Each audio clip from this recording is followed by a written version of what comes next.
స్వచ్ఛమైన నాణ్యమైన గౌదర్పార్ పూజా ఉత్పత్తులు www.gaudarpar.com ద్వారా ఆన్లైన్ లో ఆర్డర్ చేయండి. మీ ఇంటిని దేవాలయంగా మార్చుకోండి. నమస్తే గురుగారు. నమస్తే గురుగారు, మీరు చాలా సందర్భాల్లో మీ ప్రసంగాల్లో కూడా నేను విన్నాను, గోసేవకు మించిన మరో సేవ లేదు, గోమాతని పూజించాలి అనేసి. నేను ఇక్కడ మన ఆశ్రమంలో కూడా చూశాను, చాలా గోవులు చాలా స్వచ్ఛంగా అంటే చాలా హైజీన్గా మెయింటైన్ చేస్తూ ఉన్నారు. గోసేవ గురించి ఒక్కసారి మీ మాటల్లో మరొక్కసారి. గోవు అనేది గావో విశ్వస్య మాతరహ అని మనకు ఒక వాక్యం. అంటే ఈ భూమి మీద ఏదైతే ప్లానెట్ మనం బ్రతుకుతున్నామో, మనుష్యులు బ్రతికేటువంటిది భూమి కదా, ఇక్కడ మనం ఉన్నాం. ఈ భూమిని కాపాడేటువంటి శక్తులు కొన్ని ఉంటాయి. సో ఆ శక్తుల్లో సూర్యుడు ఖగోళంలో ఉండి కాపాడితే, భూమి మీదనే ఉండి భూగోళంలో ఉండి కాపాడేటువంటి ఏకైక శక్తివంతమైనటువంటిది స్వరూపం గోవు. ఇది చాలా చాలా పరిశోధనలో తేటతెల్లమైంది. అవునండి. మన మహర్షులు కానీ, లేదు సాక్షాత్తు శ్రీకృష్ణుడు కానీ, దత్తాత్రేయ స్వామి కానీ, ఇలాంటి గొప్ప గొప్ప శక్తిమంతులైనటువంటి వాళ్ళందరూ కూడా వాళ్ళు గోవుని ఎందుకు ఫాలో అయ్యారు, గోవుని ఎందుకు ఆరాధించారు, గోవుని ఎందుకు అంత ప్రామినెన్స్ ఇచ్చారని చూస్తే, ఈ భూమి మీద మనల్ని ప్రొటెక్ట్ చేయగలిగేటువంటి గొప్ప శక్తివంతమైనటువంటి ఎలిమెంట్ గోవు. సో ఈ గోవుని మనం ప్రొటెక్ట్ చేసుకోవాలి. ఈరోజు మనం వాటర్ని పాడు చేసుకున్నాం, భూమిని పాడు చేసుకున్నాం. భూమి మొత్తం కెమికల్స్ తోటి, పాయిజనస్ వీటితోటి పొల్యూట్ అయిపోయింది. వాటర్ ఎంత కండామినేట్ చేయాలో అంత కండామినేషన్ అయిపోయింది.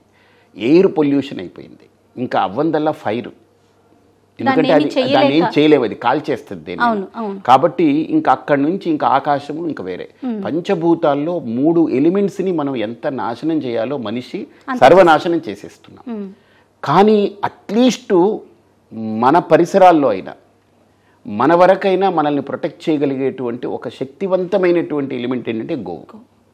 ఇది మన శాస్త్రాలు పరిశోధించాయి, మన ఋషులు పరిశోధన చేశారు, పెట్టారు. మేము కూడా దాని అనుభూతి పొందుతున్నాం. ఇక్కడ ఇంతమంది ఉన్నా కోవిడ్లో ఎవ్వరికి ఏ ఎఫెక్ట్ కలగలేదు. ఇంతమంది ముసలోళ్ళతో సహా ఉన్నాం, ఎవ్వరికి ఏం కలగలేదు. అంటే వ్యాక్సిన్ వేసుకున్నారు, ఆ ట్రీట్మెంట్ ఏదైతే అంటారో అయ్యారు, కానీ హాస్పిటల్స్కి వెళ్ళిపోయి ప్రమాదాలు ఎవ్వరికి ఏం రాలేదు. కారణం మా అందరికీ పూర్తి విశ్వాసం ఏంటంటే గోవు. కాబట్టి గోవు యొక్క ప్రాధాన్యత గురించి చెప్పాలంటే ఇది ఒక పెద్ద వాస్ట్ సబ్జెక్ట్. సో మనకు 3,000,000 దేవతలు గోవులో ఉన్నారని బొమ్మలు వేస్తారు. 3,000,000 దేవతలు అంటే ఏంటంటే, దేవతలు అంటే రక్షించే వాళ్ళని అర్థం. అసురులు ఏంటంటే మనల్ని శిక్షించేవాళ్ళు, భక్షించేవాళ్ళని. కాబట్టి రక్షించే దేవతా సమూహం మొత్తం గోవులో ఉందనంటే అది మనల్ని అన్ని రకాలుగా రక్షిస్తుందని కదా. గో సేవ చేయడం, గోవుని ఆరాధించడం, తద్వారా గోవు యొక్క వ్యర్థాలని మనం ఏ రకంగా అద్భుతమైన వాటికి వినియోగించుకోవడం, గోమూత్రం, ఇవన్నీ కూడా గోవు వదిలేసేది. అవునండి. ఆవు పాలు ఉన్నాయనంటే దూడకిస్తుంది, దూడ తాగిన తర్వాత దానికి కడుపు నిండా ఎంత తాగాలో అది తాగిపిస్తాము. తర్వాత ఆ పాలను తీసుకుంటే దాంట్లో ఉండే రసాయనాలు, శక్తులు ఇవన్నీ మనకు బయటపడుతుంది. కాబట్టి గోసేవ అనేటువంటిది ఈ భూమి మీద అత్యద్భుతమైనటువంటి సేవగా నా భావన. గోవు నుంచి వచ్చే వ్యర్థాలు గోమూత్రం, అది వ్యర్థమని కూడా అనకూడదేమో గురుగారు. గోమూత్రం, గోమయం, ఇట్లా వచ్చే సబ్ ప్రోడక్ట్స్ అన్నీ కూడా మనకి ప్రతిదీ ఒక ఉపయోగకరం. దాని పంచగవ్యాలన్నీ కూడా మనకు ఉపయోగకరం. వాటిని తీసుకొని గోదర్బార్ అనే ఒక సంస్థను స్థాపించి ఆ ఉత్పత్తులన్నింటినీ కూడా ప్రజలందరికీ అందుబాటులో తీసుకొచ్చే ప్రయత్నం చేస్తూ ఉన్నారు. అసలు గోదర్బార్ అంటే ఏంటి గురూజీ? అంటే గోవు యొక్క దర్బార్ అంటే గోవు యొక్క అసెంబ్లీ, కోర్టు లాగా. It's a court of cow. అంటే మామూలుగా కోర్టులో ఏంటంటే జడ్జి ఉంటారు, వాళ్ళు ఉంటారు, లేకపోతే రాజులు, ప్రజలు, మంత్రులు, వీళ్ళు వాళ్ళు డిస్కషన్. ఇక్కడ రాజే గోవు, దాని యొక్క ప్రోడక్ట్స్ కౌ నుంచి వచ్చేవే. ఆ కాన్సెప్ట్ తోటి ఇది ఒక Gau Darbar. It's a court of cow, అంటే గోమాత యొక్క కోర్ట్ అన్నమాట. దాంట్లో ఆ తన నుండి వచ్చేటువంటి పదార్థాలు, దాన్ని పంచగవ్యములు అని అన్నాం కదా ఇందాక. అంటే గోమయము, గోమూత్రము, అలాగనే ఆవు పాలు, ఆవు పెరుగు, ఆవు నెయ్యి, ఈ 5 కలిపి పంచగవ్యం అంటారు. గవ్యము అని అంటే గవి అంటే ఆవు నుండి వచ్చినటువంటివి, సంక్రమించినటువంటివి, మనకు లభించినవి.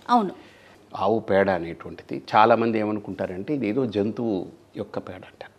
కాదు, మిగతా మనుష్యులతో సహా మనుష్యుల యొక్క ఏదైతే వ్యర్థం ఉందో ఇది ప్రకృతిలో భూమి మీద ఎరువుగా పనిచేస్తుందని అంటారు, కానీ ఆవు పేడలో చూస్తే అసలు దాంట్లో ఉన్న మూలికలు, దాంట్లో ఉండేటువంటి శక్తులు, అద్భుతమైన శక్తులు ఉన్నాయి.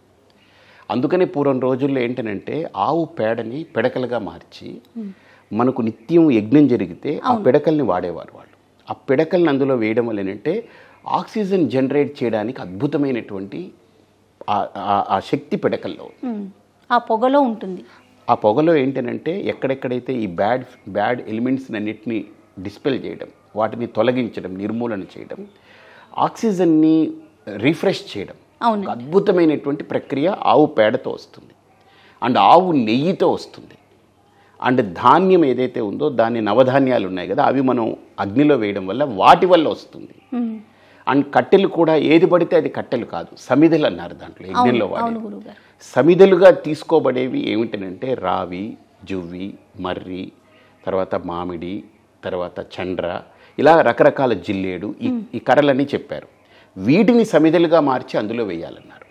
అంటే నెయ్యి కానీ, ఆవు పిడకలు కానీ, ఈ కర్ర పుల్లలు కానీ, ఇవన్నీ కలిపితే ఏదైతే ఒక అద్భుతమైనటువంటి శక్తి వస్తుందో ఆ శక్తి మన యొక్క పర్యావరణాన్ని పవిత్రం చేస్తుంది అనేటువంటిది ఒక కాన్సెప్ట్. ఇది యజ్ఞం తాలూకా. నేను గౌదర్బార్ని ఆరంభించడానికి ముందుగా నేను పూజ చేస్తున్నప్పుడు నాకు ప్రతి కంప్లైంట్ ఏంటంటే ప్రతిరోజు పూజలో అగరవత్తి వెలిగించడం, చూపించడం ఆరిపోయాలి. ఎందుకంటే ఆ పొగకి తట్టుకోలేకపోయేవాళ్ళు. అది లోపలికి వెళ్ళి ఒక రకమైన అనీజీనెస్ వచ్చేది, దగ్గు వచ్చేది, కళ్ళల్లో మంట, తర్వాత గొంతు పట్టేయడం, మంత్రం రాకపోవడం, లేదా మనకు ఆ ప్రశాంతత లేకపోవడం, ఏదో ఒక ఇరిటేటింగ్గా ఉండేది. దీని నుంచి ఏంటి పరిష్కారం, అది దీనివల్ల అని తెలియడం కొంత టైం పట్టింది. ఆ తర్వాత నాకు అర్థమైన తర్వాత ఎలా బయటపడతాం, అసలు దీన్ని ఎలా తయారు చేస్తున్నారని చూశాను. చూస్తే ఇదంతా బొగ్గు, కెమికల్స్, దాన్ని బైండింగ్కి రకరకాల రసాయనాలు. ఎందుకంటే అగరవత్తిలా నిలబడాలంటే బైండింగ్ తోటి ఉండాలి. ఆ వాడేటువంటి ఆ బైండింగ్ మెటీరియల్ కూడా కెమికల్సే. ఇలాగ అన్ని కెమికల్ బేస్డ్గా ఒక అగరబత్తి బయటకు వచ్చేసి ఇంత కట్టలని అమ్మేస్తుంటారు. మనం అది కొనేస్తాం, చాలా చౌకగా ఉంటాయి, బాగుంది పోలే. అంటే దేవుడు మన దృష్టిలో ఎంత గొప్పవాడనేది మనం ఆయనకి పెట్టే పదార్థాల బట్టి కూడా ఉంటుంది. అంతే. దేవుడు చాలా గొప్పోడు, కానీ మనం చౌకబారు వస్తువులు పడేసి పర్లేదులే ఏం కాదులే దేవుడు ఏమనుకోడు అనుకుంటే అది పొరపాటది. నా దృష్టిలో భక్తికి ఒక పెద్ద పీట భారతీయ సంస్కృతి, హిందూ ధర్మం వేస్తుంది. మనకు ఉపచారాలని చెప్పారు, దాంట్లో ధూపం అనేది ఒక ఉపచారం, దీపం అనేది ఒక ఉపచారం, నైవేద్యం.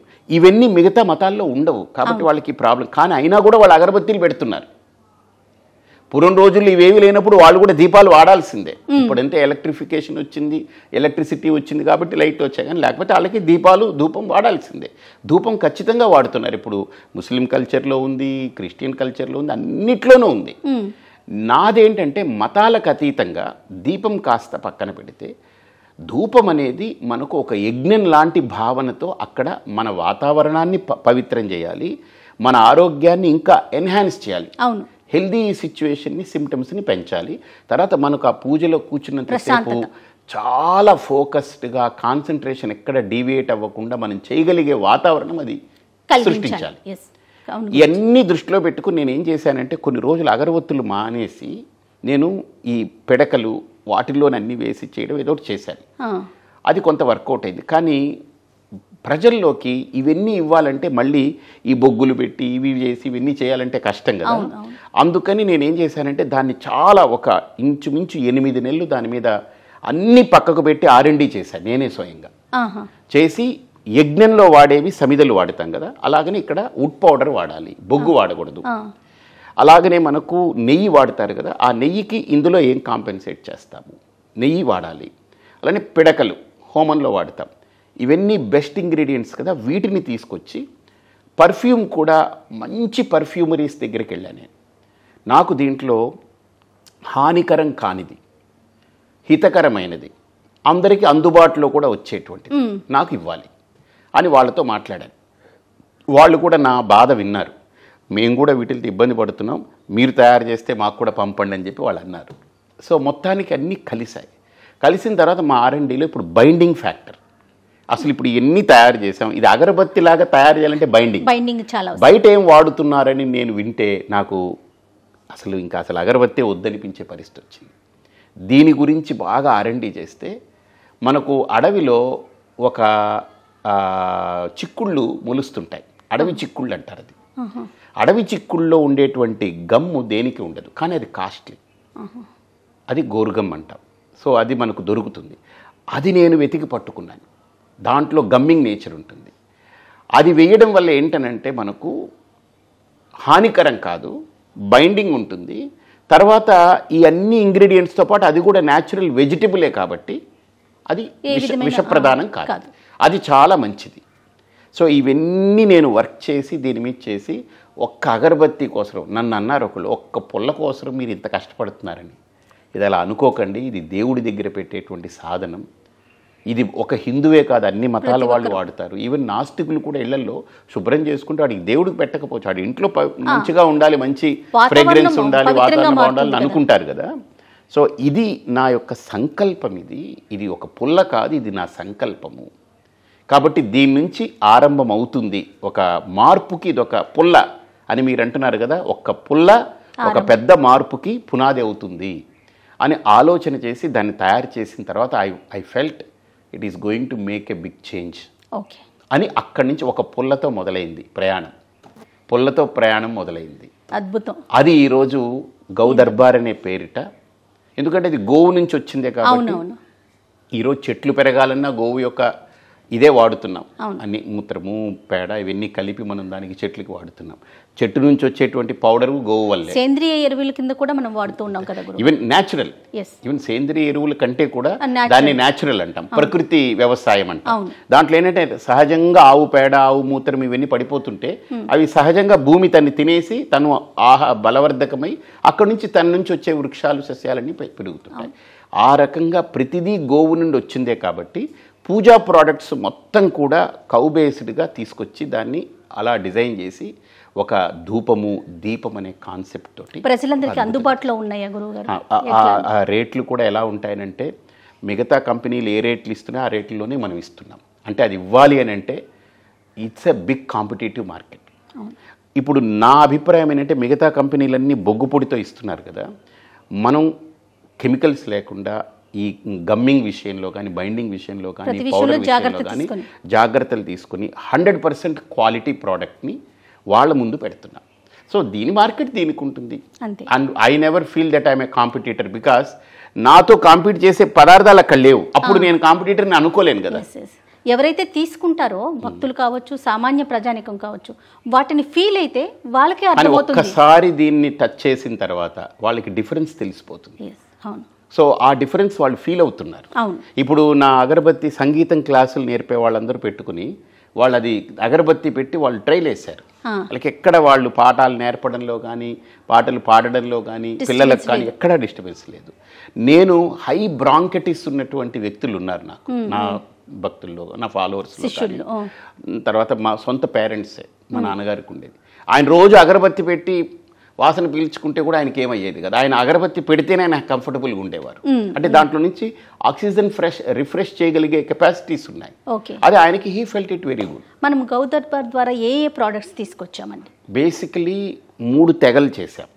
ఫస్ట్ ఏమో పూజా లైన్ తీసుకున్నాం. దాంట్లో అగరబత్తులు కానీ కప్ ధూప్స్ కానీ యజ్ఞధార అని ఒక మెటీరియల్ ఉంది. ఇప్పుడు త్వరలో ఇంకోటి రాబోతుంది, అగ్నిహోత్ర అని వస్తుంది. అది కూడా రెడీ అయ్యింది, ప్రాసెస్ రెడీ అయింది. అది చాలా అద్భుతమైన one of my brain child. నేను ఎక్కువగా ఇష్టపడినటువంటి ప్రోడక్ట్ అది. అది కూడా చాలా మంచి ప్రోడక్ట్. అది కానీ తర్వాత దీపం ఆయిల్. బేసిక్ థింగ్ ఏంటంటే ఈరోజు మార్కెట్లో ఈ రేటుకి వచ్చేస్తుంది అని చవక రేట్లకి వెళ్ళిపోయి వైట్ ఆయిల్స్లో కలర్స్ వేసి పర్ఫ్యూమ్ వేసి తోసేస్తున్నారు. అలా కాకూడదని నేను ఒరిజినల్గా ఈ ఆయిల్స్ అన్నిటినీ కూడా కరెక్ట్గా స్టడీ చేసి ఏ ఆయిల్ వెలిగిస్తే మన ఋషులు కనిపెట్టిన ఏ ఆయిల్ వెలిగితే ఏ రకమైన రిజల్ట్ ఉంటుంది. అలాగని ఈ ఆయిల్స్తో పాటు నేను పర్ఫెక్ట్గా ప్లాన్ చేసింది ఏంటంటే తులసి ఎక్స్ట్రాక్టెడ్ ఆయిల్, లవంగం నుంచి తీసిన ఆయిల్, కర్పూరం నుంచి తీసిన ఆయిల్, ఈ మూడింటిని నేను ఏ పర్సంటేజ్లో మిక్స్ చేస్తే మన ఎన్విరాన్మెంట్ ప్యూరిటీ పొందుతుంది అనే దాని మీద నేను వర్క్ చేసి నేనే సొంతంగా దీపాలు పెట్టుకుంటూ దీపారాధన చేస్తూ ఫీల్ అవుతూ ఆ తర్వాత తయారు చేసినటువంటి దీపము ఐశ్వర్య దీపం అని. అంటే అమ్మవారి పేరుతోటి ఐశ్వర్యాంబిక అని పూర్తిగా పెట్టకుండా ఐశ్వర్య ఐశ్వర్య దీపం అంటే ఆ దీపారాధన వల్ల వాళ్ళకి ఐశ్వర్యం అంటే ఏంటి? ఆరోగ్యమే అంతే. మహాభాగ్యం. ఆరోగ్యానికి మించిన ఐశ్వర్యం ఇంకేముంటుంది? ఈ రోజు రేపట్లో 100 కోట్లు ఉన్న వాడికి మొత్తం జబ్బులు పట్టేసి కూర్చున్నాడంటే 100 కోట్ల కంటే వాడి ఆరోగ్యమే వాడికి ముఖ్యం కదా. సో అందుకని దానికి ఐశ్వర్యం అనే పేరు ఎందుకంటే ఆరోగ్యమే ఐశ్వర్యం అని ఆ రకంగా తీసుకురావడం జరిగింది. ఇలాగ పూజలైనంతా కూడా మేము ఆల్మోస్ట్ కవర్ చేసాం. పసుపు, కుంకుమ, చందనం. ఇప్పుడు పసుపు ఉందనుకోండి, మన పసుపు తీసుకుంటే మేము పసుపు కొమ్ములు తీసుకొచ్చి ఆడించి పసుపు ఇస్తాం. అంతేగాని బయట ఏదో అవుట్ సోర్స్ చేశాడని రంగులు కలిపి దాంట్లో పౌడర్ కలుపుతున్నారు. నేను విన్నది ఏంటంటే మనం వాడే పసుపులో ఈ ఈ సామిల్స్ ఉంటాయి కదా, అక్కడ చిత్రి పొట్టు ఉంటుంది కదా, దాన్ని మెష్ పెట్టి 100 మెష్ చేసి పౌడర్ చేసి ఈ పసుపు కొమ్ములు సగం ఆడించి ఇది సగం కలిపేసి కలర్ కలిపి ఇస్తున్నారని నాకు అనిపించింది. మనం కాదలా కాకూడదని పసుపు కొమ్ములు తెప్పించి ఆడించి మనం ఇస్తున్నాం. అంటే ఇదంతా కూడా మార్కెట్లో ఉండే కాంపిటేటివ్ ప్రైస్కి ఈక్వల్గా ఇస్తున్నాం. అంటే ఎక్కువ లాభాలు ఆశించి చేయడం కాదు ఇది. దాంట్లో లాభం ఉంటుంది, ఎందుకంటే ఇంతమందిని పోషించాలి. దాంట్లో వ్యవస్థ ఇంచుమించు మాకు ఒక 120 మంది దాంట్లో డెడికేటెడ్ పీపుల్ ఉన్నారు. ఇంకా మేము అవుట్ సోర్సింగ్ చేసి డైలీ వేజెస్ వాళ్ళని లెక్కేయట్లేదు. డెడికేటెడ్ పీపుల్ 120 మంది పనిచేస్తున్నారు. మరి ఇంతమందిని మేము నిలబెట్టుకోవాలంటే నడిపించాలంటే కావాలి. So I cannot put from my pocket. కాబట్టి ఆ రకంగా పసుపు కానీ, చందనం కానీ, క్యాంఫర్ కానీ, కుంకుమ కానీ, కుంకుమ కూడా ఏవేవో రంగులు మిక్స్ చేసి పౌడర్ మీద అదంతా ర్యాష్ వస్తుంది. మన కుంకుమ రాదు. కారణం ఏంటంటే పసుపు కొమ్ములు ఆడించి దానికి ఏవేం కలిపితే ఆ కుంకుమ వల్ల మనకు హానికరం కాదు అవే కలుపుతాం. ఒరిజినల్గా దాంట్లో నువ్వుల నూనె కలుపుతాం. వాళ్ళు కలపరు, ఏ వైట్ ఆయిల్ కలిపేస్తారు. అంటే ఎగ్జాంపుల్ చెప్తున్నా. అక్కడ వాళ్ళకి ఏంటంటే నువ్వుల నూనె 1 లీటర్ కొంటే 130 రూపాయలు, 140 రూపాయలు. ఏది ఈ సెకండ్ గ్రేడ్ ఆయిల్, దీని అన్నిటికీ పనికి వచ్చేది. ఫుడ్ ఆయిల్ వాడక్కర్లేదు దీనికి. Food is number 1 grade. ఇది దాంట్లో ప్రాసెస్ అయిన తర్వాత వచ్చేది. అది మనం తీసుకుంటే 130 రూపాయలు, 140 రూపాయలు ఉంటుంది నువ్వుల నూనె. ఈ వైట్ ఆయిల్ అనుకోండి 20 రూపాయలు. వేరియేషన్ ఉంటుందని చెప్పేసి డెఫినెట్లీ వాళ్ళకి మిగులుతుంది కదా, బాగా మిగులు. నేను అలా వద్దు, నాకు మిగులొద్దు, తగులొద్దు. మనం చేసే ప్రోడక్ట్స్ మీద మనం ఖచ్చితంగా మనం ఫోకస్ చేసి చేయాలి అనే దాని మీద వెళ్ళి పూజా లైన్ మొత్తం నేను ఆల్మోస్ట్ కవర్ చేశాను. ఇప్పుడు ఆ అగ్నిహోత్రం ఒకటి వస్తే నాకు ఇంచుమించు కంప్లీట్ అయినట్టే. తర్వాత పూజా లైన్లోనే వేరియంట్స్ కింద ఇంచుమించు ఒక 78 రకాలు వచ్చాయి. పూజా లైన్లో వేరియంట్స్ అంటే ఒక అగరబత్తి తీసుకుంటే అగరబత్తిలో ఇంచుమించు మాకు ఒక 40 రకాలు ఉన్నాయి. ఫ్రేగ్రెన్సెస్ బట్టి, దాని యొక్క కెపాసిటీస్ని బట్టి, ఫ్లోరా బత్తి, ఫ్లవర్ బత్తీస్ అని, తర్వాత న్యాచురల్ బత్తీస్ అని, ఇలాగా మనకు ఒక 40-45 వేరియంట్స్ వచ్చాయి. అలాగనే మనకు పసుపు, కుంకుమ ఇటువంటి వేరియంట్స్, ఇలాంటివన్నీ దీపం ఆయిల్స్లో కూడా పుణ్యదీపం అని ఒకటి మన నువ్వుల నూనె వీటితోటి మిక్స్ చేసినటువంటి పక్కా కాంబినేషన్ తోటి పెట్టాం. ఇలాగా దగ్గర 75 నుంచి 80 వేరియంట్స్ తోటి పూజా లైన్ అంతా కూడా వచ్చింది, కవర్ అయింది. ఇప్పుడు మేము ఏం చేసామంటే బాడీ కేర్ కూడా ప్లాన్ చేసాం. బాడీ కేర్ ప్లాన్ చేసి సోప్స్ అనేది నాకు ఒక డ్రీమ్. అంటే సబ్బు రాసుకుంటే నాకు స్కిన్కి పడేది కాదు. ఏ సబ్బు వాడుతున్నా ఎక్కడో అలర్జీ, ఏదో రకంగా ఇది ఉండేది, డిస్టర్బెన్స్ ఉండేది. అసలు సబ్బు అంటే ఏంటని చూస్తే నిజంగా సబ్బుని గబ్బే. సబ్బు వాడడం అంటే గబ్బే. కానీ దాంట్లో ఎంతవరకు మనం అది వాడకుండా ఉండలేం. సో దాన్ని ఎంతవరకు లెస్ చేస్తూ పోతాం. దాంట్లో ఉండే ఆ బ్యాడ్ క్వాలిటీస్ని ఎంతవరకు మనం తగ్గించుకుంటూ తీసుకెళ్ళి 0 చేయలేం. కానీ 90 వరకు అయితే మనం మంచి క్వాలిటేటివ్ సోప్ ఇవ్వచ్చు, మంచి TFM తోటి ఇవ్వచ్చు అనేటువంటి దాని మీద చూస్తే ఆవు పాలతోటి చేస్తే చాలా మంచిది. ఆవు పాలు, అలోవెరా, కోకోనట్ ఆయిల్ ఇవన్నీ కలిపి మేము కోల్డ్ ప్రాసెస్డ్ సోప్స్ ఇస్తున్నాం. You can never dream in life that 40 రూపాయలకి కోల్డ్ ప్రాసెస్ సోప్ ఇవ్వడం అనేది ఏ కంపెనీ చేయలేదు, ధైర్యం చేయలేదు. ఎందుకనంటే మామూలు సోపు తయారవ్వాలి అంటే కనీసం వాళ్ళు ఒక గంటకి 1,50,000 సోపులు తయారు చేయొచ్చు ఒక గంటకి. కానీ కోల్డ్ ప్రాసెస్ సోప్ ఒకటి తయారవ్వాలంటే 30 రోజులు పడుతుంది. అది న్యాచురల్గా హీలింగ్ అవ్వాలి. అంటే కోల్డ్ ప్రాసెస్లో మీకు చెప్పాలంటే మైసూర్ పాక్ చేస్తారు, అది మీకు ఐడియా ఉంటుంది. అలా అంతా కలిపేస్తే మైసూర్ పాకు వేడి చేసి ఆ పాకం పోస్తారు. ఇందులో వేడి చేయకూడదు, ఇదంతా కోల్డ్ ప్రాసెస్. ఇవన్నీ వేసి మిక్స్ చేసిన తర్వాత అది ఒక ట్రేలో పోస్తే it takes 24 hours time to get solidified. Mysore pak వేడి చేస్తారు కాబట్టి 2 గంటల్లో సోలిడిఫై అయిపోతుంది. ఇది వేడి చెయ్యం కాబట్టి, కోల్డ్ కాబట్టి ఇది 24 hours టైం పడుతుంది. దాన్ని తీసిన తర్వాత దాన్ని కట్ చేస్తాం. ఆ కేక్ని మళ్ళీ చేతితోటి పంచ్ చేస్తాం, ఎందుకంటే మా లోగో ఉండాలని, మా హాలోగ్రామ్ ఉండాలని దాని మీద వేస్తాం. వేసిన తర్వాత ఈ సోప్స్ని నార్మల్ రూమ్ టెంపరేచర్లో పెట్టి దాన్ని 24 days it has to heal by its own. Okay, అప్పుడు అది కేక్ పర్ఫెక్ట్గా తయారవుతుంది. 30th day మేము ప్యాక్ చేస్తాం దాన్ని. సో అంటే కస్టమర్ దగ్గరికి వెళ్ళేటప్పటికి 40 days 45 days అవుతుంది. దాని రిజల్ట్స్ ఎక్కువ బెనిఫిట్స్ ఉంటాయి. అందుకని ఇక్కడ సోపు వాడితే రెండో సోపు వాడరు మళ్ళీ, ఎందుకంటే తెలుస్తుంది ఆ స్కిన్ మీద. Any kind of water, any kind of climatic కండిషన్స్కి సోప్స్ పనిచేస్తుంది. ఓకే. సో దాంట్లో కోకోనట్ ఆయిల్ కానీ, అలోవెరా కానీ, కౌ మిల్క్ కానీ, మేము వాడే పర్ఫ్యూమ్స్ కానీ ఇన్ని చాలా క్వాలిటేటివ్ వాడుతున్నాం. But we are giving for 40 rupees, ఎందుకంటే కాంపిటేటివ్ మార్కెట్లోకి వెళ్ళాలి, మనం మంచి మరి ప్రోడక్ట్ మీకు సాధ్యమవుతుందా గురూజీ? చేస్తున్నాం. అంటే దాంట్లో మినిమం ఉంది, మనకు మ్యాక్సిమం లేదు. So we don't want to squeeze maximum, that is not our attitude. అది నా ఇది. మీ ఆలోచన విధానం అది కాదు. ఇప్పుడు నేను కాకుండా వేరే వాళ్ళు ఎవరైనా చేసి నా సలహా తీసుకుంటే వాళ్ళు మ్యాక్సిమం స్క్వీజ్ చేసేయచ్చు, దీంట్లో చేయొచ్చు. ఆ రేట్స్ అన్నీ అబ్నార్మల్ పెట్టి చేయొచ్చు. కాబట్టి అలా కాకుండా మంచి ఒక లోయర్ మిడిల్ క్లాస్ వాళ్ళకి మేము మంచి ప్రోడక్ట్స్ వాడుతున్నాము. ఎందుకంటే సోప్ వాళ్ళు వాడతారు, షాంపూ వాడతారు, హెయిర్ ఆయిల్ వాడతారు. ఇవన్నీ మేము ఎంత మంచి ప్రైస్కి ఇస్తున్నామనంటే you can never dream that. That is the aim of Gau Darbar. రెండోది, దీంట్లో మిగిలింది కూడా వీళ్ళందరికీ ఖర్చు పెట్టను మిగిలింది కూడా మేము గోవులకు ఖర్చు పెడతాం.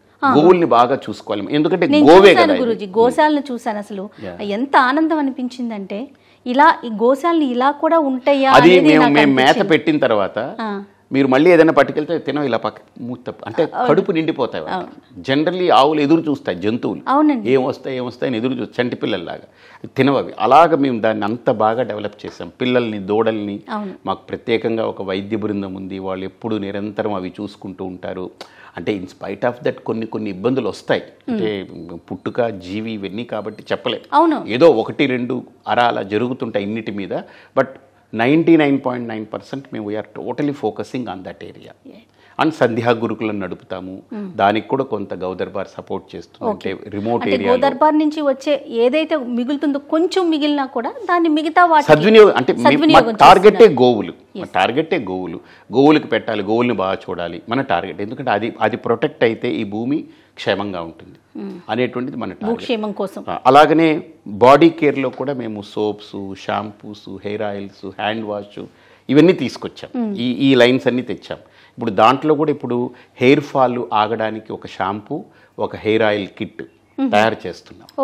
అది ఒక కిట్. అది అలాంటి డాండ్రఫ్ ఫ్రీ అవ్వడానికి ఒక హెయిర్ ఆయిల్, ఒక షాంపూ, ఇది ఒక కిట్ లాగా తయారు చేస్తున్నాం. తర్వాత ఒక ప్రీమియం సోప్ తీసుకొస్తున్నాం, విచ్ ఈజ్ ఆల్మోస్ట్ 180 rupees అవుతుంది ఒక soap. But that soap is going to be one of its kind, యూనిక్గా ఉంటుంది. సో అలాగా ఒక ప్రీమియం స్టాండర్డ్స్లో కూడా తీసుకొస్తున్నాము. అలానే హెల్త్ బేస్డ్గా మా దగ్గర ఘీ అనేటువంటిది one of the main thing. ఇప్పుడు చాలామంది ఘీ వాడొద్దు అనేది ఒకప్పుడు చెప్పేవారు, కానీ ఇప్పుడు డాక్టర్లతో సహా ఇక్కడ వచ్చి తీసుకుంటారు. ఎందుకంటే ఘీ అంటే గేదె నెయ్యి కాదు, ఆవు నెయ్యిలో ఉండేటువంటివన్నీ కూడా మేము ల్యాబ్లో టెస్ట్ చేయిస్తే మా దగ్గర మొత్తం ల్యాబ్ టెస్టెడ్ ఇంగ్రీడియంట్స్ అన్నీ ఉన్నాయి. అవన్నీ మాకు దొరికాయి. అవి నేను చాలా మందికి చెప్పిన తర్వాత now people started using that. అంటే బయట దొరికే మనకి నెయ్యికి మన నెయ్యికి ఉన్న డిఫరెన్స్ ఏంటి గురూజీ? ఇప్పుడు మనకు గౌదర్బార్లో ఇచ్చే నెయ్యి మేమేం చేస్తున్నామనంటే, ఆవు పాలు పితికిన తర్వాత అంటే అఫోర్డబిలిటీ కూడా చూడాలి. సో ఇప్పుడు పాలు కాచి వెన్న చేసి దాన్ని కరిగించి తీయడానికి ఎంత ఖర్చు అవుతుందో మీకు తెలుసు. సో దానికి ఏదైతే ఖర్చు అవుతుందో ఆ ఖర్చు, పాల ఖర్చు కలుపుకొని మేము రీజనబుల్గా ఇప్పుడు ఏదైతే మంచి ప్రైస్ తోటి గౌదర్బార్ త్రూ ఇస్తున్నామో that is the number 1 cow ghee, దాంట్లో అనుమానం లేదు. అందుకనే మాకు తీసుకునేటువంటి వినియోగదారులు కూడా ఒకసారి మన నెయ్యి వాడిన తర్వాత ప్రతి ఒక్కరు they are connecting to that. అంటే మిగతా నెయ్యి బ్రాండ్లు వాడుతున్నారు, తెలుస్తుంది, దీని తాలూకా ఫీల్ తెలుస్తుంది. అలాగనే ఎడిబుల్ ఆయిల్స్ కూడా, కోల్డ్ ప్రెస్డ్ ఎడిబుల్ ఆయిల్స్ కూడా ఇస్తున్నాం. కోకోనట్ ఆయిల్ కానీ, గ్రౌండ్ నట్ ఆయిల్ కానీ, సెసమి ఆయిల్ కానీ, అలాగనే సాఫ్లవర్ అంటే కుసుమ ఆయిల్, అలాగనే మనకు ఈ సన్ఫ్లవర్ సీడ్స్ నుంచి తీసిన ఆయిల్స్, ఇవన్నీ కూడా మేమేం చేస్తున్నామంటే రిఫైన్ చేయకుండా దాన్ని ఒక 7 layers ఫిల్టర్ చేస్తున్నాం. అది ప్రెస్ చేసిన తర్వాత 7 layers ఫిల్టర్ అవుతుంది. ఫిల్టర్ అయిన తర్వాత ఒరిజినల్ ఆయిల్ అలాగనే ఉంటుంది. అంటే దాంట్లో ఎన్రిచ్ అయినటువంటి న్యూట్రిషియస్ వాల్యూస్ దెబ్బతినకుండా ఉండాలి. ఎందుకంటే ఆయిల్లో న్యూట్రిషియస్ వాల్యూస్ ఉన్నాయి. ఇప్పుడు రిఫైన్ చేసి చూస్తే మొత్తం పీకేస్తున్నారు, అది అవును అవును తీసేసి దాంట్లో మళ్ళీ ఏవో మిక్స్ చేసి మనకు పంపుతున్నారు. అది వద్దనేటువంటిది ఇప్పుడు ఒక రెవల్యూషన్ వచ్చింది. I don't know, I'm not opposing that or anything. మన ప్రోడక్ట్లో ఉండే వాల్యూస్ని నేను చెప్పుకుంటున్నాను. సో ఇలాగా ఎడిబుల్ ఆయిల్, సాల్ట్ కూడా, రాక్ సాల్ట్ కూడా చాలా క్వాలిటేటివ్ రాక్ సాల్ట్, ఎక్కడ ఏది ఇది లేకుండా తెస్తున్నాము. బెల్లం ఒకటి చాలా నాకైతే నిజంగా చాలా ఒక నచ్చిన కాన్సెప్ట్ ఏంటంటే, గంగ ఒడ్డున పండిస్తున్నారు చెరుకు తోట. నాకు తెలిసినటువంటి ఒక వ్యక్తి ద్వారా పరిచయం అయింది. ఎక్కడ, హిమాలయాల్లో. ఆ గంగ ఒడ్డున పండేటువంటి చెరుకుల్ని తీసి బెల్లం పాకం చేసి దాన్ని జాగిరి కింద చేసి దాన్ని చిన్న పార్టికల్స్ లాగా బ్రేక్ చేసి ఇస్తారనమాట. అది డియాక్స్ చేసేసి ఇస్తారు. ఖచ్చితంగా ఆ బెల్లము వాడితే పాలల్లో వాళ్ళలో పిల్లలకి అద్భుతమైన టేస్ట్ ఉంటుంది. సో కాబట్టి న్యాచురల్ది, నో కెమికల్ మిక్స్డ్ ఆ జాగ్రీ పౌడరు, హనీ, అలానే గోవర్క్, ఇలాగా హెల్త్ బేస్డ్గా కొన్ని ప్రోడక్ట్స్. ఇలా టోటల్గా గౌదర్బార్లో ఇప్పటికీ 110 నుంచి 120 రకాల ప్రోడక్ట్స్ వేరియంట్స్ తోటి రకరకాలుగా వచ్చాయి, ప్రజల్లోకి అందుబాటులోకి ఉన్నాయి. ఆన్లైన్ సర్వీసెస్ ఉన్నాయి, అలాగనే మనకు జనరల్ ట్రేడ్లో కూడా సర్వీసెస్ ఉన్నాయి. చాలా అద్భుతం గురూజీ. అయితే నా ఎక్స్పీరియన్స్ చెప్తాను. మీతో మాట్లాడే ముందే నేను ఒక నెల రోజుల క్రితమే మన వాళ్ళ దగ్గర నుంచి నేను తీసుకున్నాను ప్రోడక్ట్స్. ధూపం తీసుకున్నాను, దీపం తీసుకున్నాను, పూజా సామాగ్రికి సంబంధించి, అలానే సోపులకు సంబంధించి డైరెక్ట్గా నేనే ఉపయోగించాను. ఎంత అద్భుతం అంటే ఆ ఎక్స్పీరియన్స్ చేశాకే మీతో మాట్లాడాలనే ఉద్దేశంతో. దేనికి అదే, ఇప్పుడు మీరు చెప్పిన దాంట్లో ఒక్క మాట కూడా తూచా తప్పకుండా 100% కరెక్ట్ గురూజీ. నాకు ఒక అదృష్టం ఏంటంటే, చాలా ఆనందం అనిపించింది. ఇప్పుడు మీరు అన్నారు కదా, నాకు ఇంత ఐడియాలజీ నాకు ఉండొచ్చు, కానీ మేనేజ్మెంట్ కానీ దాని ఆపరేషన్స్ కానీ చేసే వాళ్ళ దగ్గర ఆ ఫోకస్ లేకపోతే, ఆ కమిట్మెంట్ లేకపోతే నావన్నీ మాటలుగా మిగిలిపోతాయి. కానీ నాకు ఒక అదృష్టం ఏంటంటే, ఎవరెవరినైతే నేను ఏ స్పాట్లో పెట్టానో వాళ్ళందరూ నాకన్నా ఇంకా ఇన్వాల్వ్ అయ్యి, నాకన్నా అధికంగా దాంట్లో కనెక్ట్ అయ్యి వాళ్ళు అద్భుతాలు చేస్తున్నారు. వాళ్ళు అదే ఆ స్టాండర్డ్స్ని ఒక ఏదైతే మెయింటైన్ చేస్తూ తీసుకొస్తారు. అంత మంచి సిస్టమ్ని తీసుకురాగలిగారు అంటే అదొక్కటి అదృష్టం నాకు. అంటే మనం తీసుకొచ్చాము అనేది అంటే ఏముందమ్మా, మనిషి ఈరోజు ఒకలా ఉంటాడు, రేపు ఒకలా ఉంటాడు, మన మనస్సే ఒకలా ఉంటుంది, ఇంకోలా. కానీ అలా ఉండకుండా ఉండాలి అని అంటే దైవానుగ్రహం ఉండాలి నా దృష్టిలో. మీరు అన్నారు నాకు ఒక ఆనందం అంటే, మీరు సోపు వాడారు కదా. వాడానండి. జనరల్లీ ఇప్పుడు అడ్వర్టైజ్మెంట్లకి హీరోయిన్లు వాళ్ళందరినీ పెట్టి సోపులు వాడతారు, కానీ వాళ్ళు ఎప్పుడు ఆ సోపు ముట్టుకోరు. వాళ్ళదంతా న్యాచురల్ ప్రాసెస్లో వాళ్ళు వెళ్తున్నారు. ఇప్పుడు సోప్స్ అనేది బ్రాండింగ్ కోసం, కంపెనీ కోసం ఇలా పెట్టినట్టు చూపిస్తారు, లేదా కొంతమంది పెట్టని కూడా పెట్టరు. ఆ సోప్ అక్కడ ఉంటుంది, వాళ్ళు ఉంటారు, నొరగున్నట్టు ఉంటుంది, స్నానం చేసేస్తారు. మనం ఊహించుకోవాలి ఈ సోపుతో స్నానం చేసి ఉంటారని. మనం ఆ దాంట్లో వెళ్ళి కొంటాము. కానీ నాకేంటనంటే, ఈ సోప్ అనేది cold processed soap. I can challenge A company అయినా 40 రూపీస్కి కోల్డ్ ప్రాసెస్డ్ సోపు ఇవ్వలేదు. ఇప్పుడు మాకు కూడా ఇది ఒక పెద్ద ఛాలెంజ్ ఏంటంటే, ఇది మాకు బియాండ్ లిమిట్స్ వెళ్తున్నాయి, మేము అందించలేము. మేము ఎందుకంటే 30 రోజులు పడుతుంది కదా. ఇప్పుడు మాకు లక్షల మీదకి వెళ్ళిపోయాయి అనుకోండి, మేము అందించలేము. కాబట్టి ఇది మాకు ఓపిక ఉన్నంత వరకు ఎంతవరకు చేయగలం అంతవరకు తీసుకొస్తాం. చాలా సంతోషంగా ఉంది గురూజీ నాకు మీతో మాట్లాడినందుకు. ముందు గోవు యొక్క ప్రాశస్త్యం కానీ, ఆ ప్రోడక్ట్స్ వల్ల ఉపయోగం కానీ సవివరంగా తెలియచేశారు. నమస్తే. హరి ఓం.